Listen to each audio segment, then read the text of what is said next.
Y hoy me acompaña un colega de profesión, Fran Tarrío, bienvenido. Encantado, un placer. ¿Cómo estás?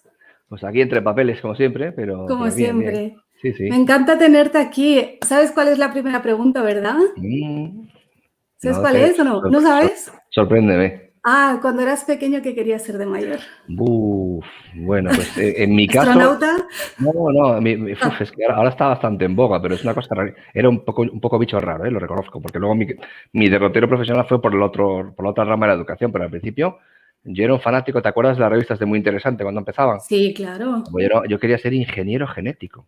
¿Qué te ¿En parece? serio? ¿Qué te parece? ¡Wow! Y acabé estudiando latín y griego y letras puras. O sea, que no lo tenía muy claro de pequeño, Nada ¿no? que La verdad. ver. No. ¡Wow! Así que, Esto sí que no me lo esperaba, pues sí, ingeniero sí, sí, genético. ¿Y así qué fue. pensabas que harías siendo Yo qué sé, ingeniero yo genético? leía la revista y me gustaban mucho los animales también y tal, y Ajá. ese mundillo de la genética me gustaba mucho, me leía todo lo que podía. Pero no, yo creo que fue un furor de pequeñito. Y luego, Claro. carácter, que ya iremos hablando si quieres, pues me dediqué más a defender a todo el mundo, a todo el que podía. Eso, has acabado siendo abogado. ¿Cómo se pasa de...?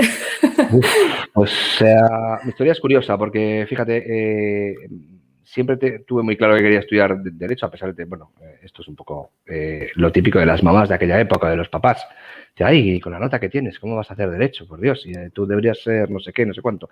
Y no, siempre tuve muy claro que me gustaba, porque desde pequeñito me gustó mucho la dialéctica, era el típico en clase que siempre que había algún debate, pero te estoy hablando de con 15 o 16 años o 14, yo ya debatía con los profesores sobre, pues yo qué sé, desde aborto hasta lo que fuera, ¿no? Era un clásico, me gustaba.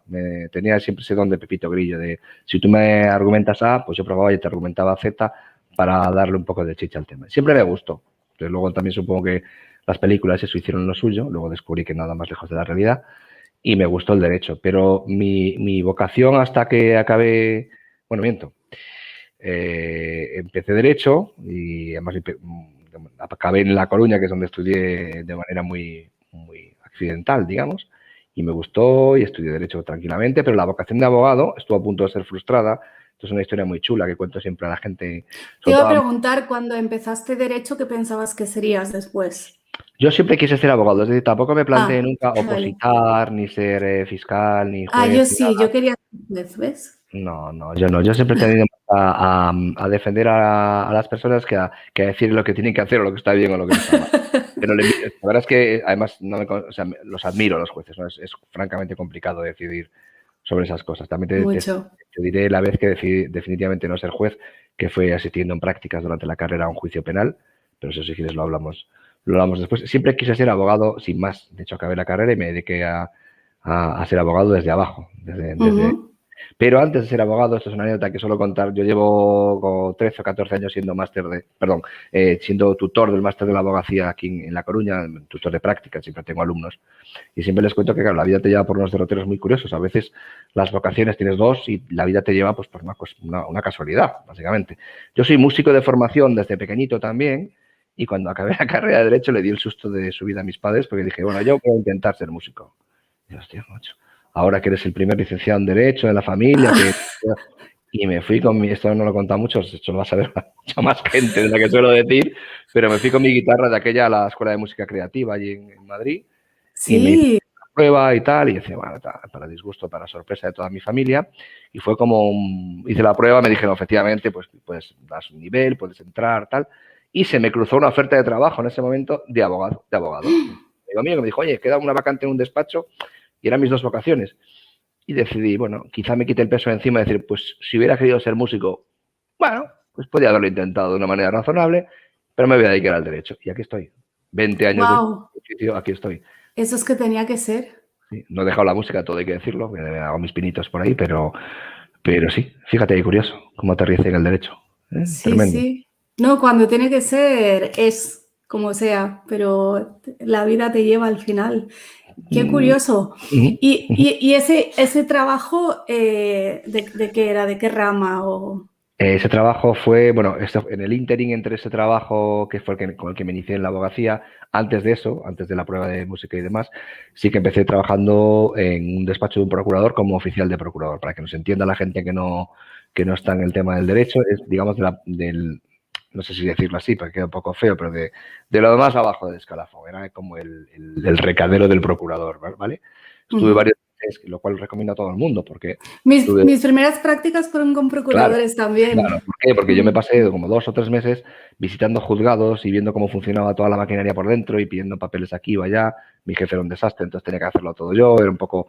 Y aprendí mucho. Y luego ya me surgió esa oportunidad en el trabajo de la que hablábamos y fue una experiencia maravillosa, porque la persona que me acogió, que es mi mentora, por decirlo de alguna manera, Sonia, siempre me trató como compañero, nunca tuve el trato de pasante o de persona que hace fotocopias o ese mito, ¿no?, de cuando empiezas a trabajar. Eso te iba a preguntar por el tema de las prácticas. ¿Hiciste las de procuradores, pero también con abogados o no? No, ¿Ya te lanzaste? prácticas como tal no. Yo lo que hice fue empezar a trabajar como oficial de procurador. Entré, ahora que la gente dice que, bueno, que prácticamente se asustan si alguien cobra poco o estas cosas, yo recuerdo que cuando empezaba a trabajar me daba el primer sueldo para pagar la letra del coche y llamar a casa para decirme que me mandaran una tortilla o algo porque no llegaba para nada más. Y eso fue un trabajo, o sea, fui a trabajar de oficial de procurador. Después en el otro trabajo no eran prácticas como tal, entrabas en el despacho a aprender el oficio. No es como ahora que tienen pues un máster de la abogacía en el colegio de abogados o en la universidad. ¿Ese máster ahora es obligatorio? Sí. Es que antes no lo era. No, por eso. Y empezaba, pues eso, como cualquier aprendiz de los antiguos aprendices que se hacían en los oficios. Y tuve la bendita suerte de dar con Sonia, que fue mi primera jefa, digamos, mi primera y única jefa. Que no pude tener ninguna otra, porque después ya he sido mi jefe toda la vida. Pero nunca me trató como pasante, siempre me trató como compañero. ¡Qué maravilla! Y bueno, tengo una relación estupenda con deciros que acabé mi periodo con ella, me puse por mi cuenta, me puse como a 150 metros de su despacho y seguimos queriéndonos con locura y nos llamamos y, en fin, y todo estupendo. O sea, que soy un poco fruto de eso. Mi manera de ver la profesión y de afrontar las prácticas con los alumnos quizá es así porque yo lo vivía así, ¿no? Responsabilidad, eso sí. El primer día recuerdo perfectamente el primer asunto que me dio, que era una querella criminal cruzada con un procedimiento hipotecario, que yo vi aquello y dije, ¿por dónde empieza esto? Por Dios. Y era como cordialidad, compañerismo, pero mucha exigencia a la vez. Y aprendí mucho, me sirvió de mucho. Nunca he tenido oportunidad de decírselo en público así a mi mentora, pero gran parte de lo que sé como abogado se lo debo a ella, evidentemente. Pues aquí queda dicho. Pero no es habitual eso, ¿eh? Yo tuve suerte también con mis prácticas y con mis primeros trabajos, pero la mayoría de mis compañeros al final les pareció una pérdida de tiempo. Si me tienen aquí haciendo fotocopias, no me entero de nada, no estoy aprendiendo, no estoy cobrando, entonces, ¿para qué sirve esto? Y en parte los másters, por desgracia, se pueden llegar a convertir en algo así, ¿no? En un repaso de la carrera como una especie de tapón oficial para que no salgan tantos letrados al mercado de manera... Pero no se supone, cuando salió este máster, antes de que fuese obligatorio, era bastante práctico, me parece. Yo no lo hice, porque en mi época era voluntario y no lo hice. Depende. Pero me pareció que se enfoca en Barcelona. Yo, la gente de mi promoción que sí lo hizo, me decían que realmente allí salías pues para prepararte para el trabajo. Cosa que dices, después de 5 años de carrera, como es que no estoy preparado para el trabajo. A eso te iba, que esos másteres, claro, te pueden parecer al principio, no es el de Barcelona, pero yo empecé colaborando con la universidad, que era un máster en colaboración con la fundación de la universidad, luego, como sabes, se pasó a los colegios de abogados y he visto las dos facetas, ¿no? Pero quizá nosotros que veníamos, tú y yo, de una educación puramente teórica en la carrera, cualquier elemento de un máster que supusiese algo práctico era novedoso, joder, es súper práctico. A lo mejor si cogieses ese máster de Barcelona ahora, 20 años después, y lo miras, dirías, oh, le faltaba un montón de cosas, ¿no? Claro. Puede ser. Pero, bueno, mi filosofía como tutor de prácticas es siempre la misma. Vienes al despacho, haces lo mismo que hago yo. Si voy a un juzgado, me los llevo al juzgado. Si voy a una comisaría, me los llevo a la comisaría. Si puedo, los subo a estrados. Es verdad que lo del COVID nos ha supuesto un parón a todos en ese tema, pero yo he ido a juicios en los que si el alumno de prácticas y el juez, se le puede pedir permiso al juez, oye, si puede subir el alumno conmigo a estrados, cosa que a mí nunca me hicieron y me parecía Pero estupendo. Sin participar, imagino. Sin participar, solo subido a estrados. Y, digamos, para que vea la perspectiva del juicio, aunque esté... O en las declaraciones, pues en las declaraciones los hacía pasar y el juez siempre me decía, bueno, pues mira, que se sienta allí en aquella esquina. Y a lo mejor se sentaba en una esquinita al lado del fiscal, pero estás viendo el proceso desde dentro. Claro. ¿No? El espectador.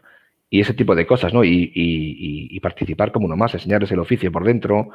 Esto es un despacho pequeño, mediano, y lo que hacemos es prácticamente aprender el oficio todos juntos. O sea, es verdad que yo puedo decir, oye, vete a fotocopiar esto a tal juzgado, pues que a lo mejor el jefe está fotocopiando otro expediente en el de al lado, o tenemos que clasificar estos expedientes, ordenar, tal. Un poco enseñarles el oficio, ¿no? Mi filosofía es la antigua, Laura, la de, bueno, ahora has estudiado, yo siempre les digo lo mismo. Seguramente sabréis mucho más derecho que yo porque venís con la carrera súper fresca, actualizada, os coméis los libros, os coméis las sentencias. Yo os voy a enseñar el oficio, desde cómo se hace cómo se establece un archivo, cómo se abren las carpetas, cómo se clasifica todo para que todo esté bien, cómo se clasifican las consultas, todo, absolutamente todo, desde de lo más nimio a lo más. Luego los asuntos, pues nuestra profesión, como bien sabes tú, es estudio constante. Pero yo sé lo mismo, si no lo sé yo y lo sabes tú, pues lo estudiamos entre todos. No hay nada que no se pueda afrontar. Lo estudias, lo lees, lo argumentamos y ya está. Claro. Pero la formación de la profesión, del oficio, como me enseñaron a mí, yo creo que es más importante, ¿no? Al final, estudiar, se supone que alguien que viene licenciado a hacer unas prácticas, estudiar sabe, aunque eso también da para... Se supone. Eso da para mucho también, sí. No nos metamos en ese jardín. Sí.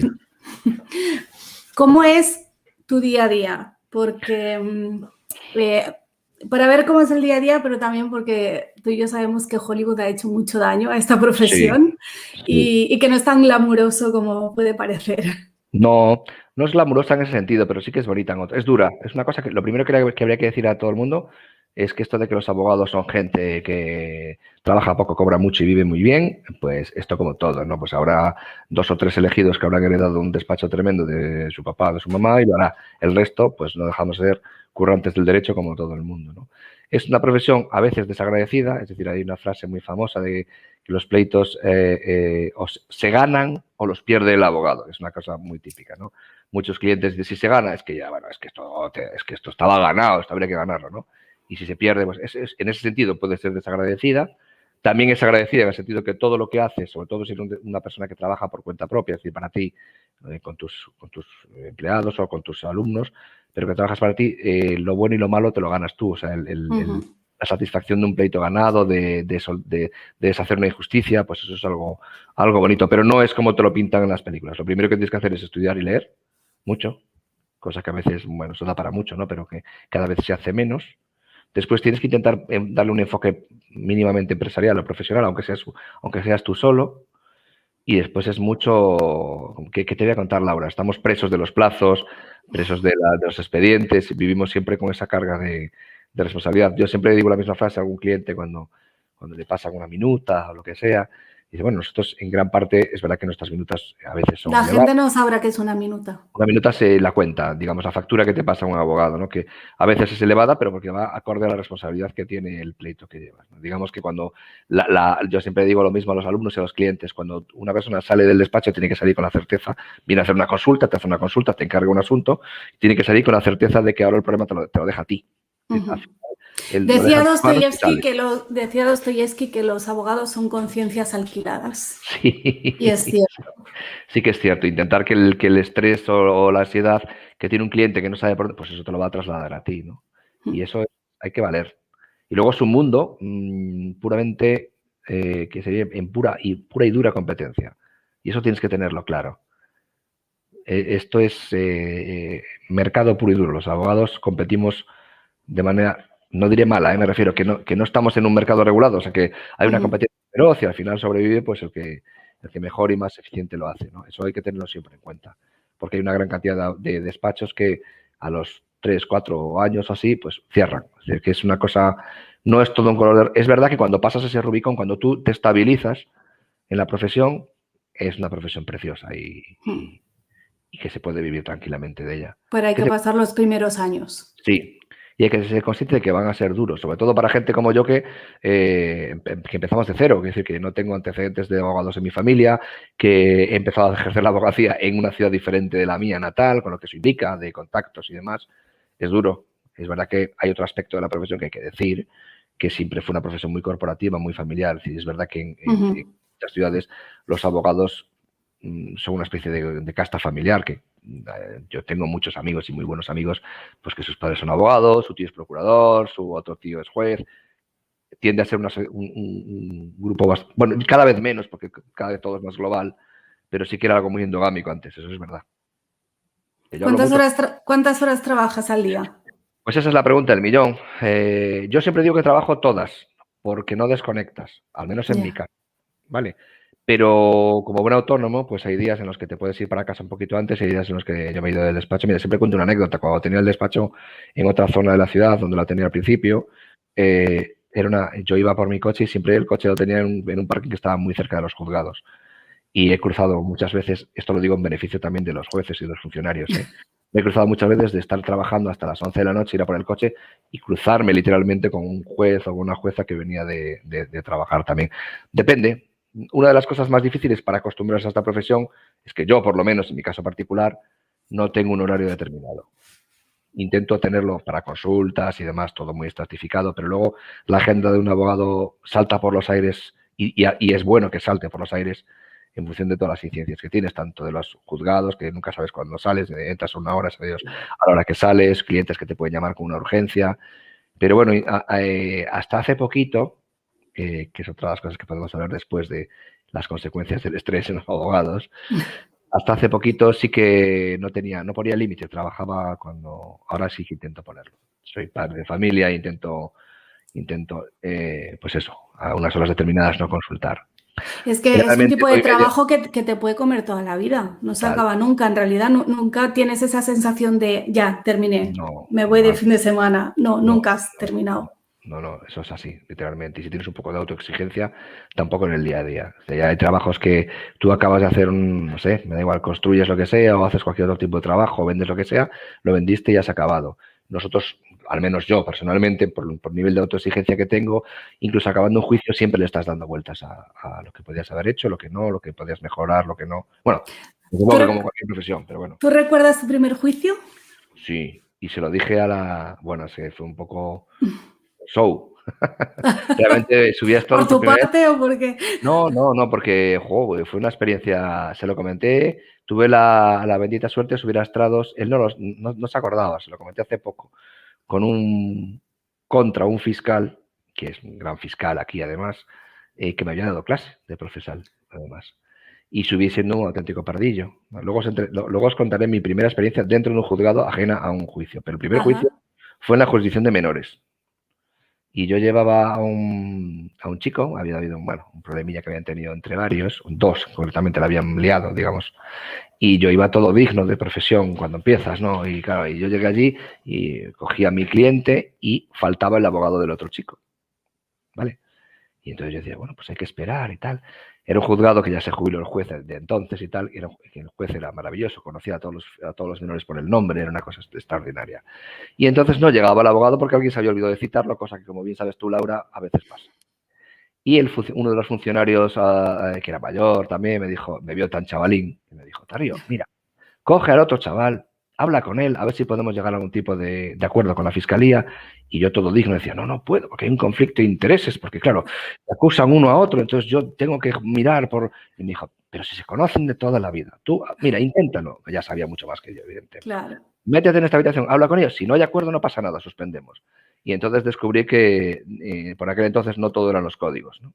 Yo llevaba el tema preparado concienzudamente y los chavales me dieron un repaso tremendo porque hablaron entre ellos, dijeron, no, porque es mejor así, porque claro, si yo pido esta condena, luego voy a este centro y no sé qué, tal, total, que me dieron una lección de derecho, no de derecho teórico, de práctica procesal. Claro. Importante y no lo olvidaré, sí, fue con un fiscal, sí.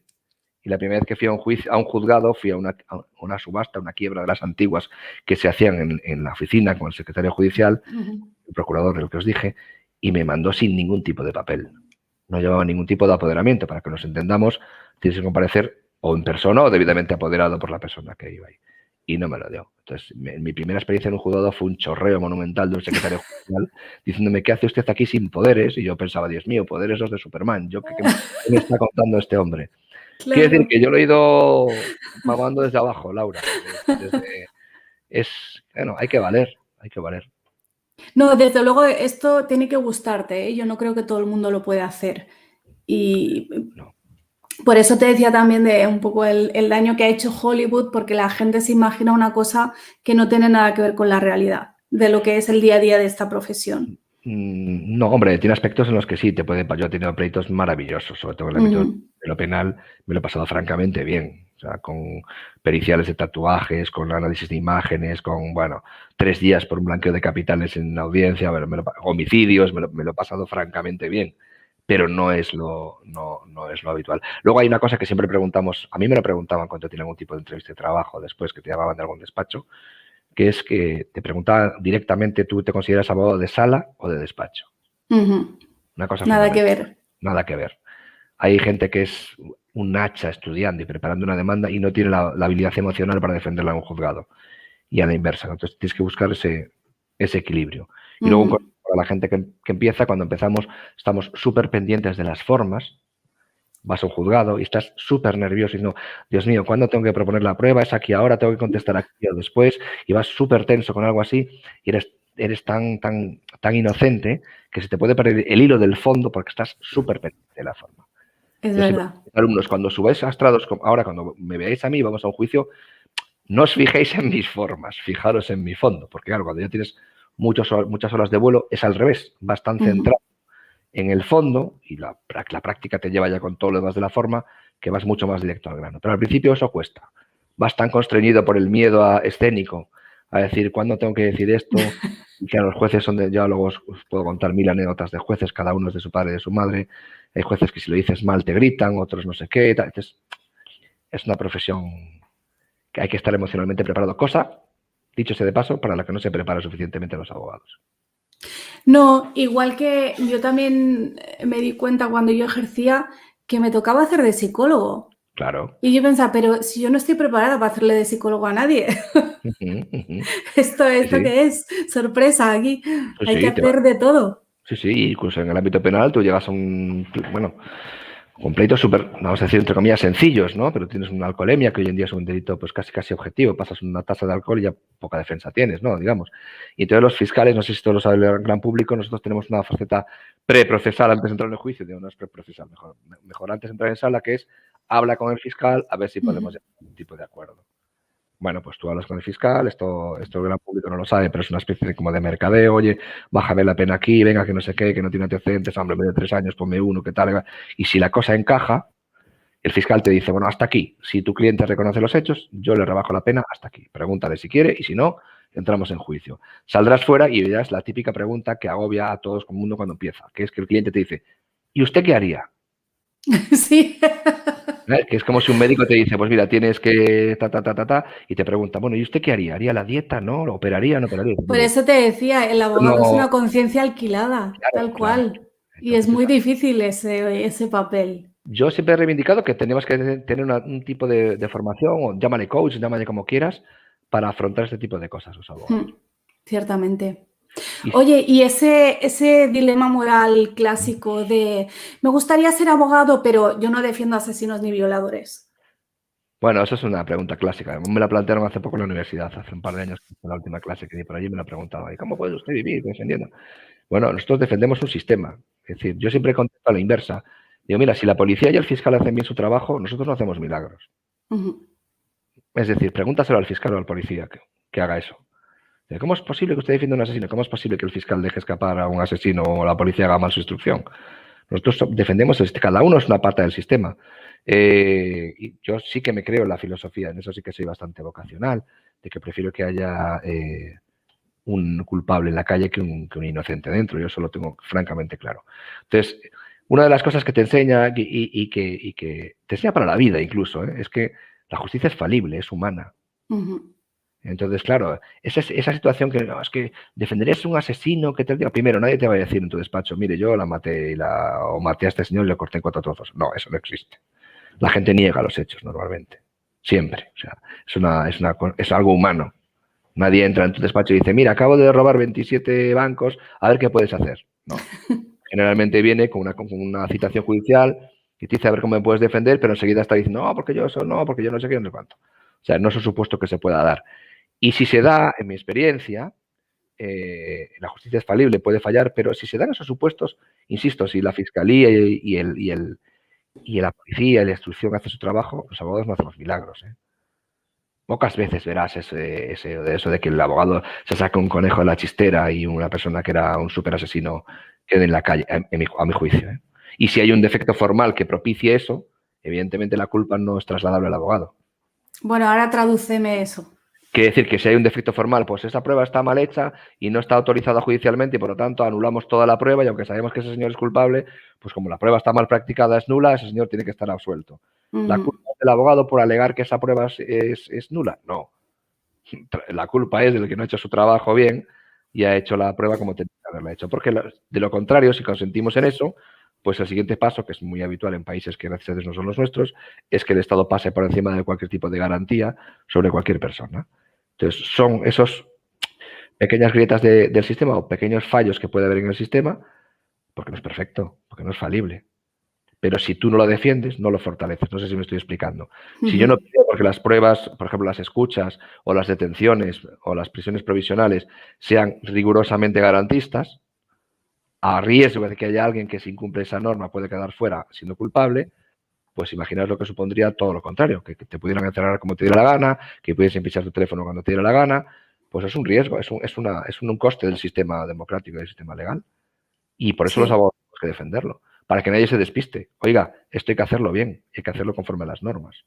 Yo creo que es una gran labor. No es que sea malo, es que es lo más maravilloso del mundo. Es importante y eso a veces a la gente le cuesta un poco entender que al final son las normas del juego y entre todos hacemos que funcione. Si no, es la selva. De todas maneras, también hay que decir que, por regla general, el culpable va a la cárcel y el inocente es por regla general, ¿eh? Luego habrá excepciones. Quiero decir, que repito, que esto es como lo de los porteros de fútbol. Un buen portero para lo parable y de vez en cuando hace una palomita. Pero si el tiro va a la escuadra con toda la potencia del mundo, no hay portero que lo salve. Claro. Eso es lo normal. ¿Cuáles son los casos que más te gustan a ti? A ver, por profesión, los penales son siempre muy, muy vivos, porque yo sí soy un abogado de sala, me encanta, me gusta, bueno, ya lo veis, soy una cotorra. Entonces, me gusta la sala, me gusta debatir, todo eso me gustó desde muy pequeñito. Y el ámbito de lo penal sí que te da eso. Te da que un interrogatorio tienes ese miedo, esas mariposillas, ¿no? En la barriga del que sale a actuar, entre comillas, entendedme, porque sabes por dónde te vas a ir un interrogatorio. No es un pleito documental o un contencioso administrativo, que me gustan también, conste, que ya está todo como muy estabulado, muy escaletado, muy por escrito, todo, que también me apasiona escribir, todo se ha dicho, que es una de las grandes ventajas de la abogacía, es que aprendes a escribir y a expresarte. Bueno, espera. Se abusa de los gerundios en el derecho, por ejemplo. Bueno, sí, incluso a los de las... Bueno, en fin, no voy a tirar el lobby, pero hay sentencias que también es complicado entenderlas. Sí. Pero entiéndeme que al final aprendes a sintetizar, quiero decir esto, como lo digo. También y tienes que organizar tu pensamiento y tu argumentación, sí, eso es muy bueno. Pero a la hora de ejercer y ir a un juzgado, hombre, el penal siempre es mucho más. Luego hay una parte que es el tema de familia, que te satisface personalmente si logras mediar y si logras que una ruptura familiar, que siempre es un fracaso y siempre es un problema, conseguir cerrar ese círculo y conseguir hacer eso también enriquece mucho. Sí, pero es muy duro también, ¿eh? Familia. Lo es. Sobre todo si no eres un tío frío, y yo no lo soy. Claro, es que luego te llevas todo eso y también ahí hay un trabajo personal luego de decir, no, bueno, hasta aquí y ahora es mi vida.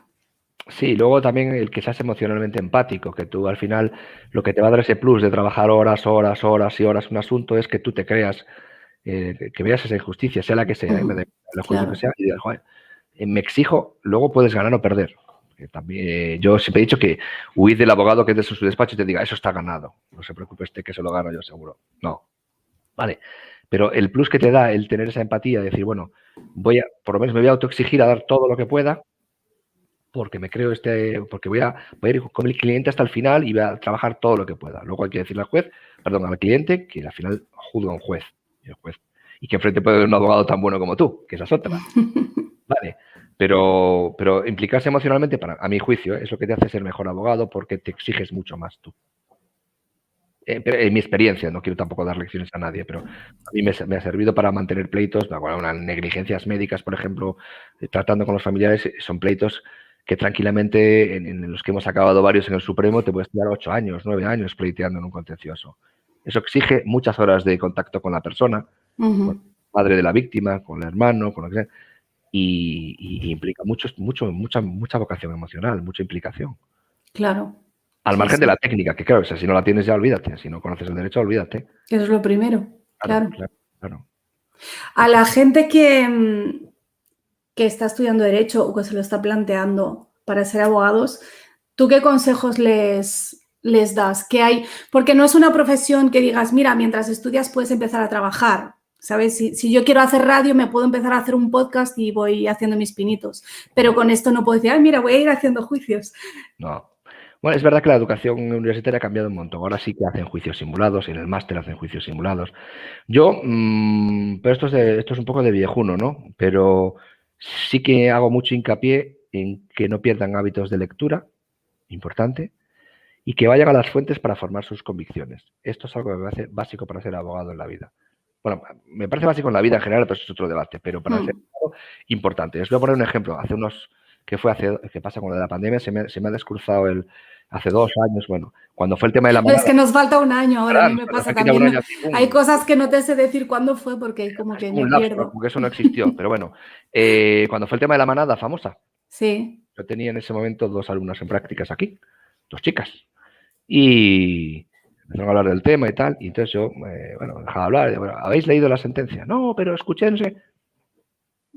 No. Abogados somos juristas, no somos opinadores. Para opinar podemos ir a cualquier sitio. Yo opino en muchos sitios, otras cosas, pero como abogados somos juristas. Entonces, primero vete a las fuentes, primero lee las sentencias, estúdialas, fórmate tu convicción y luego actúa.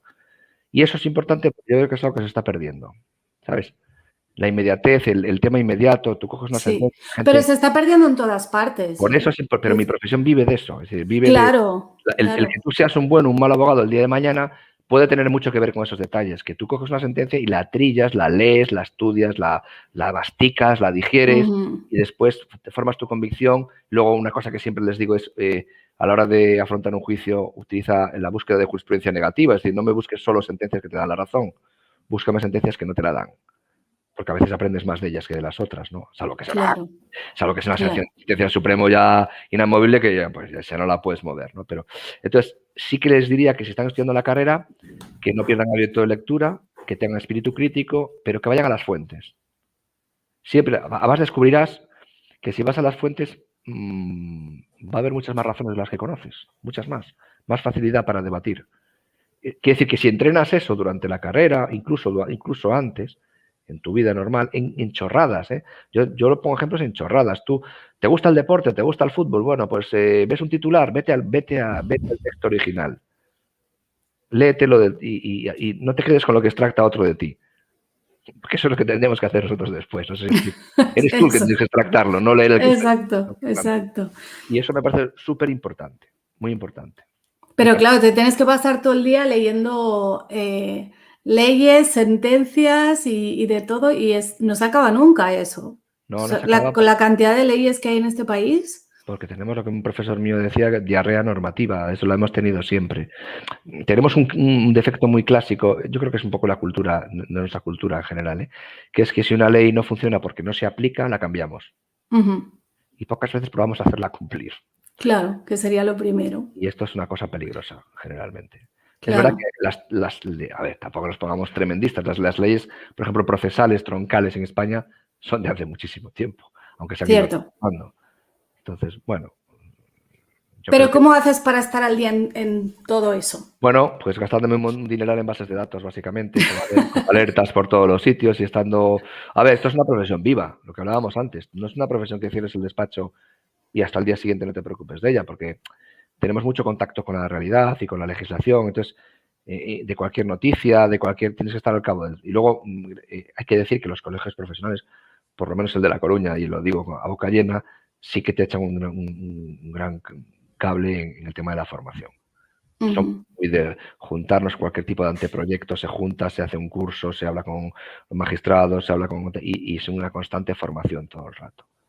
Qué bueno. Estudios, una de las cosas que decía, me acuerdo nuestro decano en las aperturas de curso hace no demasiado, es que somos estudiantes eternos. Y lo somos, tú tienes que asumirlo. ¿Y eso es bueno o es malo? Yo creo que es bueno, porque te hace estar... Es malo en el sentido de la diarrea normativa, o sea, es malo que haya leyes cada 2 por 3, pero es bueno que tú tengas todavía eso, eso te hace, fíjate, en La Coruña está el abogado más longevo, yo creo que de España y de Europa seguro, que tiene 90 ¿Sí? años. Y ahí está. Eso te hace estar vivo. Te hace estar siempre ¿Y pensando. está ejerciendo a esa edad? Sí, bueno, está en su despacho, ¡Wow! pero está colegiado como ejerciente, es decir, que creo que Bueno, bueno.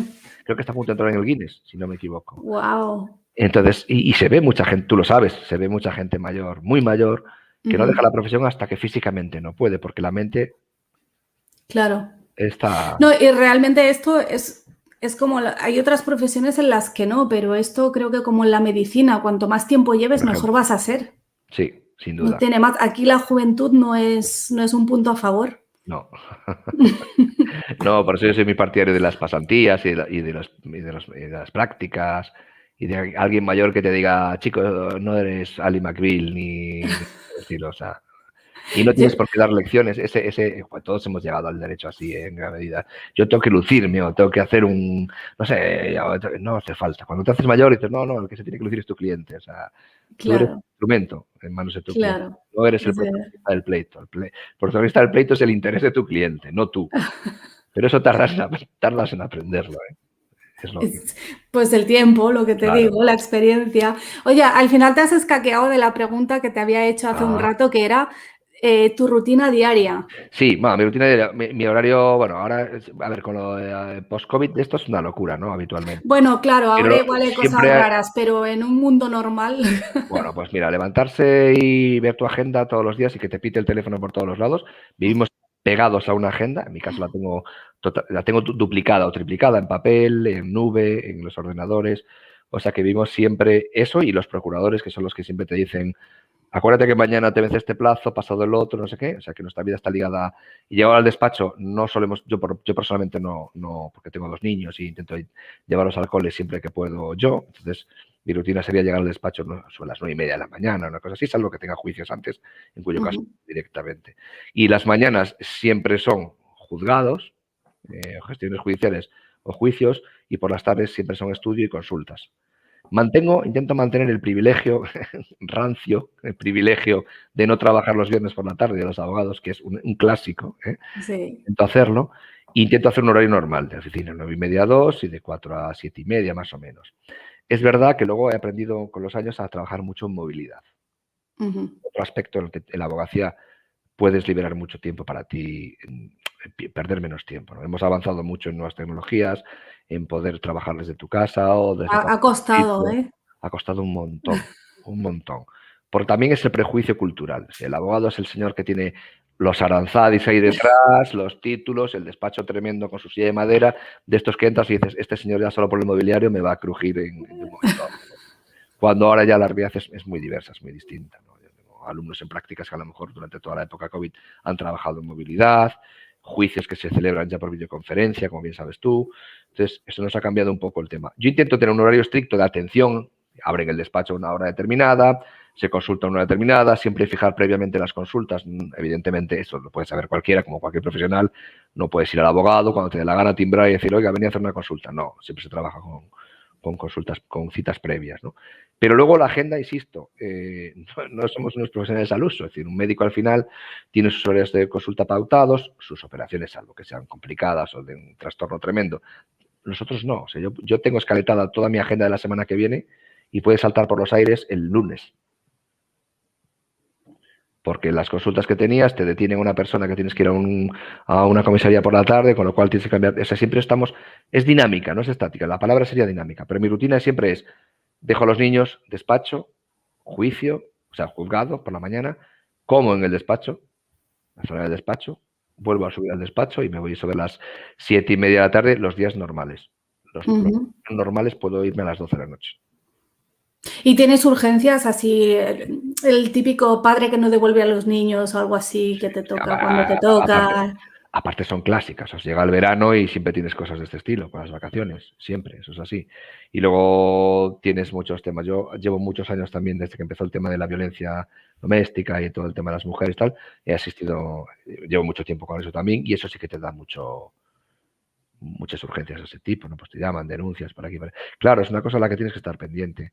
No es la primera, ni la segunda, ni la tercera, ni la cuarta vez, gracias a Dios, y que dure, que puedes estar cenando y llamarte a un cliente pues porque su hijo tuvo una pelea con no sé quién o un señor que está detenido por lo que sea. Eso implica que estés atento, tengas conciencia atenta. Y tienes que parar, centrarte, ir. Yo, ahora que acabamos de pasar San Juan, yo recuerdo siempre uno de los peores San Juanes que pasé en mi vida porque estaba literalmente celebrando mis sardinadas y tal, y luego tuve una asistencia que me duró hasta las 8 de la mañana. O sea, Wow. el chip, deja todo, súbete a tu casa, ponte una camisa, tal, atiende al cliente, un buen rato en la comisaría, juicio rápido el día siguiente y tienes que estar plenamente consciente de eso. Como un médico de guardia. Sí. ¿Estás en el turno de oficio? Sí, y seguiré estando toda la vida. Es algo que me gusta. Sí. Ay, cuéntame eso. A ver, nunca estuve. Me gusta ayudar a la gente y me gusta desmitificar el turno de oficio como, es que solo los chavales que empiezan y que no hacen mucho caso al turno. No, me gusta, me realiza, ¿sabes? Gente que no tiene medios económicos para tener un abogado de pago y que tú puedas ponerle toda tu experiencia, todo tu conocimiento y toda tu... Yo trato exactamente igual a una persona que me paga una minuta estratosférica que a una persona de turno de oficio, aunque suene raro, si te gusta la profesión lo haces, realmente. Y me gusta, es algo que me gusta, no lo voy a dejar. En la medida de lo que pueda, no lo voy a dejar. También es verdad que es difícil dejarlo porque cada vez el Estado baja más el umbral de la justicia gratuita, que es un problema ya corporativo que podríamos hablar durante mucho tiempo, que yo creo que se da justicia gratuita a mucha gente que podría pagarse un profesional, que eso es otro. ¿Sí? Pero sí me gusta y lo pasé, he ayudado. Mira, una de las cosas más gratificantes, algunos de los proyectos más gratificantes a nivel personal que he tenido por el turno de oficio, por ejemplo, fue con temas de menores. Ajá. Pelear por algún menor, y bueno, son ámbitos de personas o no sé, son situaciones poco proclives a que la gente tenga medios para pagarse un abogado y pagarle lo que cuesta un abogado, ¿no? Entonces, poder estar en ese turno ayudando, a mí me gusta, siempre me ha gustado. Luego, a los que empiezan se lo recomiendo. ¿Y cómo funciona? ¿Estás obligado a aceptar todo lo que te llega o cómo funciona Sí, eso? si estás dado alta de turno de oficio tienes que atenderlo, claro, lógicamente, y tienes más restricciones a la hora de poder desistir y esas cosas, ¿no? Pero es normal. Pero mira, yo diría dos cosas, una para los clientes y otra para las personas que están empezando. Que bueno, que para empezar, para entrar en el turno de oficio tienes unos requisitos, es decir, que la gente piensa que los que están en el turno de oficio son gente que acabó la carrera, que no tiene experiencia ninguna y que le dan de alta. No es así. Tienes tu máster, tienes tu periodo de formación, de adaptación y luego te dan de alta. O sea, una persona que hoy en día esté en un turno de oficio dado de alta es un profesional como la copa de un pino. Por lo menos a nivel teórico tiene toda la formación que debería tener un abogado. No tiene mayor trascendencia. Pero a la hora de las personas que empiezan, que alguna vez también enfocaremos por ahí, ¿no? Que sean abogados, sí que recomendaría que en cuanto pudiesen, por mérito y por regulación, darse de alta en el turno de oficio, yo lo haría. Porque te abre muchos campos. Primero, te va a llegar a jurisdicciones que a las que a lo mejor no llegas. Entrar en el negocio de la jurisdicción penal no es fácil, como sabemos. Porque, lógicamente, el común de la gente no es... A ver, vamos a decir una cosa un poco complicada. Es decir, tú tienes un nicho de mercado, tienes un target. Si te dedicas a, ¿qué te diré yo? Pues al derecho financiero y tributario, pues tus clientes potenciales serán empresas o tal. El penal es lo que es. Vale, entonces, es difícil entrar en ese mundo, pues sobre todo porque los penalistas que llevan mucho tiempo, suele pasar en todas las plazas pequeñas, que hay 2, 3, 4, 5 abogados que llevan 30 años tratando con esos temas y son los famosos, además, los que vemos en la tele todos los días, ¿no? Entonces, para acceder a ese tipo de práctica procesal y de contacto con ese tipo de clientes, el turno de oficio es algo muy valioso. Turno de oficio que además a la larga te va a traer bastantes repercusiones buenas a nivel profesional. Es decir, tú puedes, yo te pongo un ejemplo mío, hace muchos años conocí a una persona por el turno de oficio, me tocó el ojito derecho, una persona que, bueno, tenía una situación complicada, lo defendí durante muchos años, tenía una situación económica complicada y había pasado ese asunto y venía al despacho y me preguntaba, me traía cosas y me decía, pero es que no tengo para pagar, no te preocupes, lo fui llevando. A la larga tuvo un cambio en su vida, tuvo un tal y fue un gran cliente del despacho. No suele pasar, no es cenicienta esto siempre, pero quiero decir, nunca sabes por dónde te pueden entrar los clientes y yo creo que si haces tu trabajo y el turno de oficio es una buena herramienta para ver cosas que a lo mejor no verías porque no llegas a ello por tu nivel social o por lo que fuese, y además te puede ampliar la cartera de clientes de una manera importante, si lo haces bien, claro. Claro. Y surgen clientes agradecidos, además, ¿eh? Porque vienen con la idea de que el abogado de oficio... Tiene mala fama el turno de oficio. Y luego lo ve y dice, bueno, pues vaya, estupendamente bien, ¿no? Claro, qué bueno. Cuéntame, que yo no sé cómo es ahora la carrera. Creo que ha cambiado muchísimo desde que yo estudié, pero no sé cómo es ahora. ¿Crees que es mejor? ¿Crees que salen preparados? Uf, esa es la pregunta del millón. Por una parte te diría que es mejor desde el punto de vista práctico. Yo recuerdo haber hecho 2 años de Derecho Político Constitucional y no haber hecho un recurso de amparo en mi vida. ¿Vale? Sacando unas notazas en esa. Sí, me sabía la historia del constitucionalismo español estupendamente bien, pero luego me decía, haz tu recurso de amparo y no sabría ni cómo empezar. ¿Vale? Eso nos pasaba a nosotros, a nuestra generación. Sí. Ahora yo creo que tienen más posibilidades prácticas, las tienen. Yo creo que las tienen.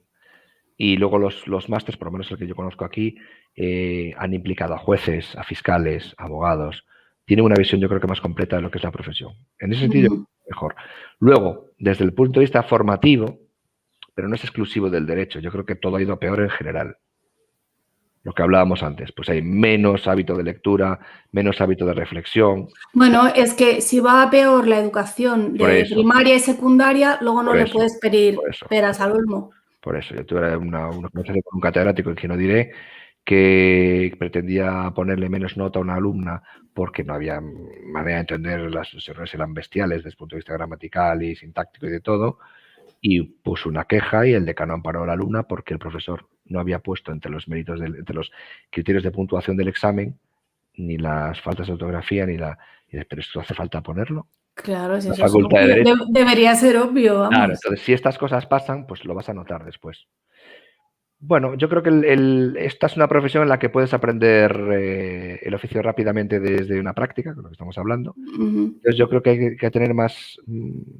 No veo mal la nueva forma de plantear el estudio de Derecho, pero lo que tú dices, lo que arrastraba de antes... Claro. Pero eso... Escuchen, es fundamental el hábito de estudio, fundamental y el hábito de lectura. De lectura, sobre todo de lectura, que lean lo que sea. Que le gusta cómic, que lea cómics. Que le gusta el Marca, que lea el Marca todos los días, o sea, lo que sea, pero que se acostumbre a leer, ver la fuente y sacar su idea. Porque eso es una herramienta básica para cualquier abogado. Sí, pero se ha perdido en todo, no en el derecho, en todas partes se ha perdido, me parece. Claro, lo que pasa es que en el derecho te vas a encontrar con un problema añadido si no lo haces. Esto es para motivar. Que es que esto es como dije al principio, esto es una jungla, esto es competencia pura y dura.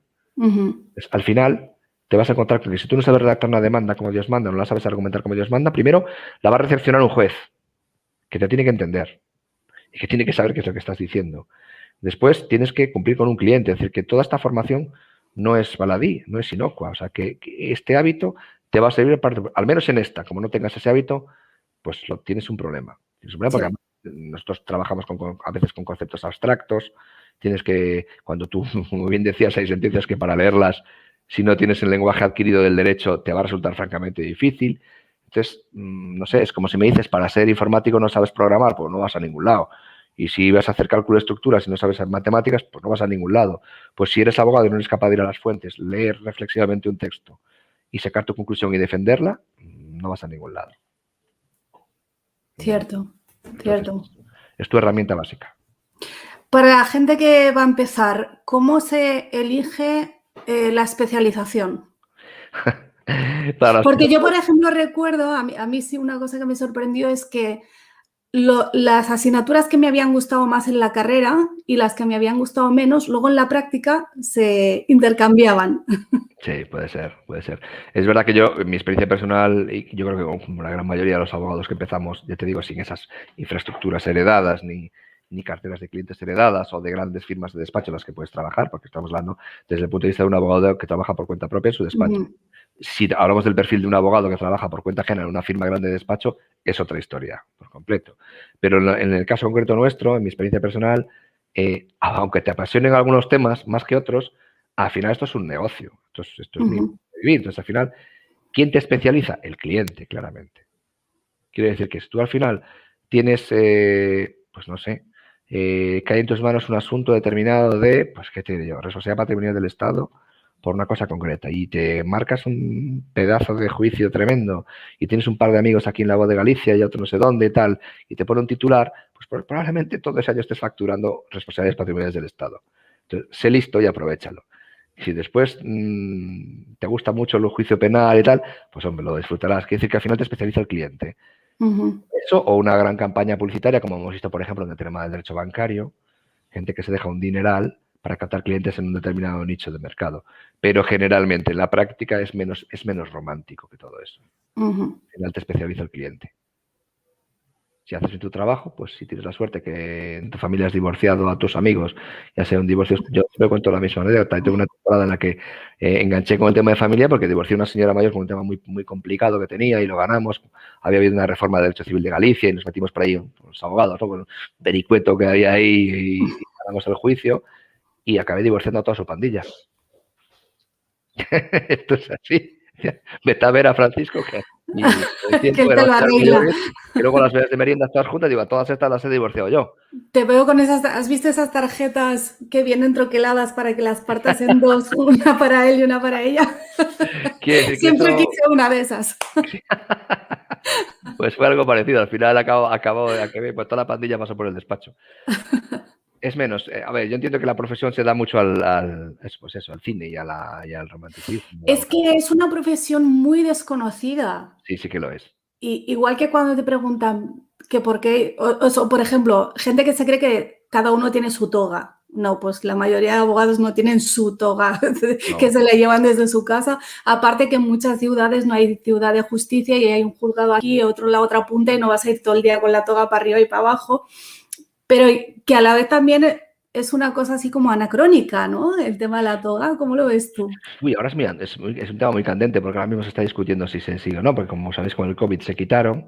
Bueno, tú ya sabes cómo pienso yo soy un tío que creo en los ritos y en las tradiciones y yo creo que es importante mantener, porque al final la justicia es algo muy serio y yo creo que sí que tiene que ser algo ritual. Tú vas allí tienes que Pero podrían hacerlas al menos más ligeritas y lavarlas un poco más, mi opinión lavarlas, personal. Indiscutiblemente sí, pero sabes que hay unas togas fantásticas que doblas que te quedan como en un cuadradito, si lo sabes. ¿Ah, sí? Hay una empresa que te fabrica togas que las doblas, las llevas en tu maletín. Ah, qué bueno. Eso. Pero yo creo que ese rito es importante, ¿ves? Y ¿Por creo qué? que el rito de la toga, el rito de tener que ir con corbata, ir bien vestido en juicio, es respeto hacia la profesión que estás. No estás allí, o sea, tener algo reverencial, algo respetuoso me parece importante. Porque al juez le tienes que tener un respeto reverencial, luego puedes discutir. Yo siempre digo a los alumnos otra cosa para los que empiezan, que se me viene a la cabeza ahora respecto a los ritos y a la manera de funcionar y al aspecto psicológico, mezclándolo todo un poco, ¿no? Tú si vas a ejercer en una plaza pequeña, yo por ejemplo ejerzo básicamente desde La Coruña para España, pero claro, lógicamente vivo aquí y ejerzo mucho aquí. Bueno, a mis alumnos del máster de la abogacía siempre les digo, si por lo que sea uno es de, pues no sé, pues de Baleares, otro es de Madrid, o en Madrid es más complicado, ¿no? Pero vas a León o a sitios pequeños, tienes que tener muy en cuenta la psicología de cada juez. Fundamental. Porque vas a ver reacciones diferentes y vas a tener que saber encajar quién sabes que se va a enfadar si digo esto otro, con quién tienes que ponerte firme porque le gusta que la gente sea firme, quién no, eso es muy importante.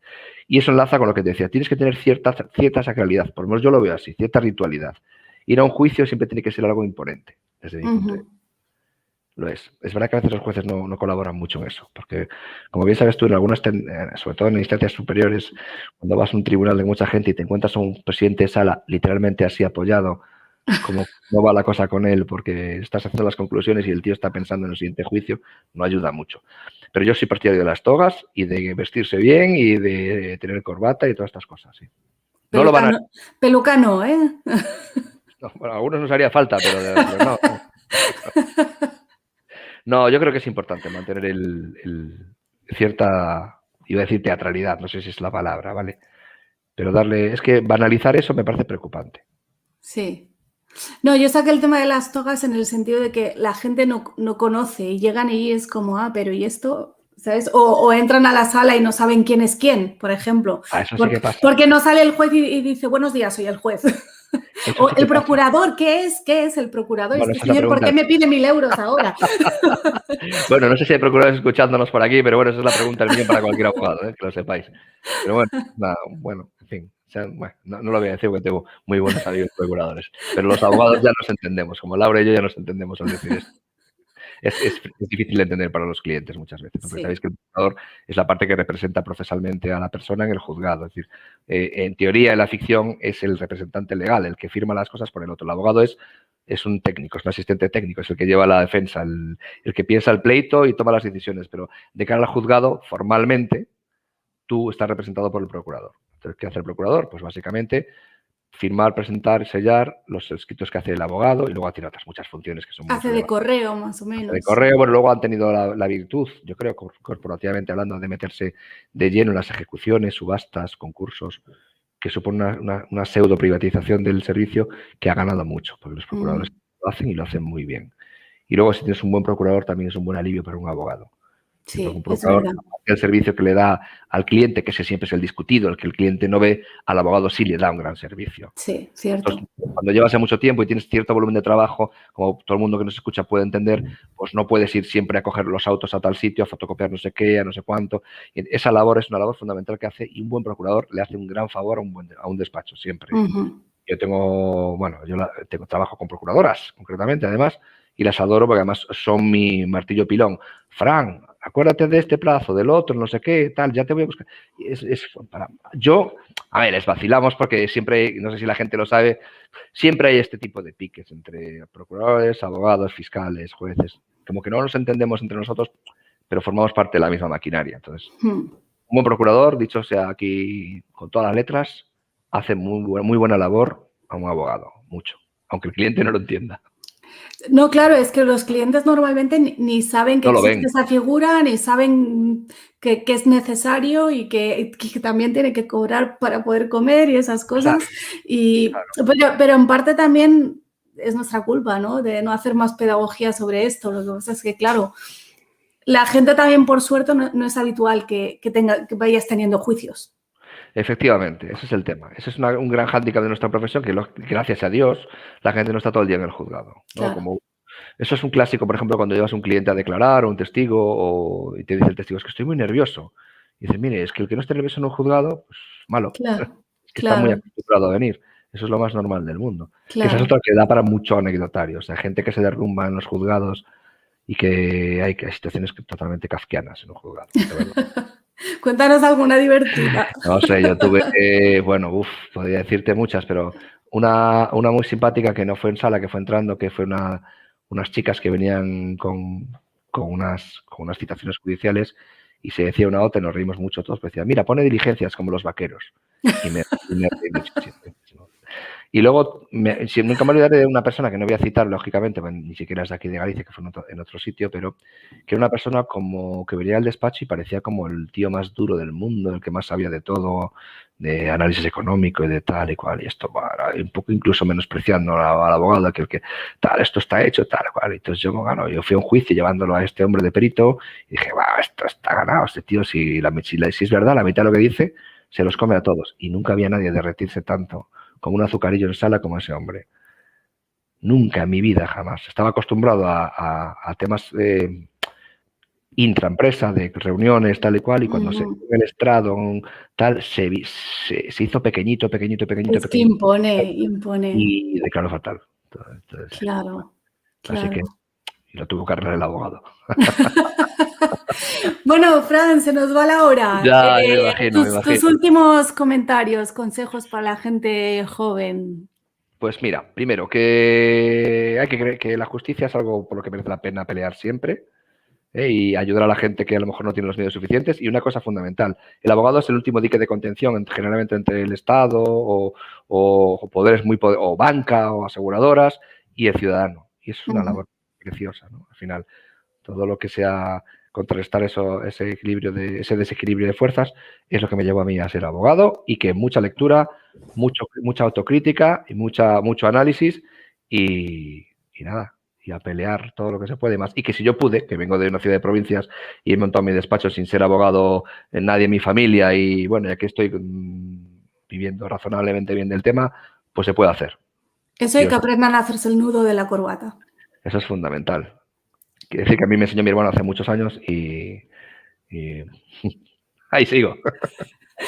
Una maldita para acabar, dice que quien dice que la corbata sirve para sentirse liberado cuando te la quitas. También es verdad. Muchas gracias, Fran. Me ha encantado la charla. Un placer. Además que hoy era mi profesión también, así que me ha encantado. He disfrutado doble hoy. Muchas gracias por haber venido, como siempre. Chao.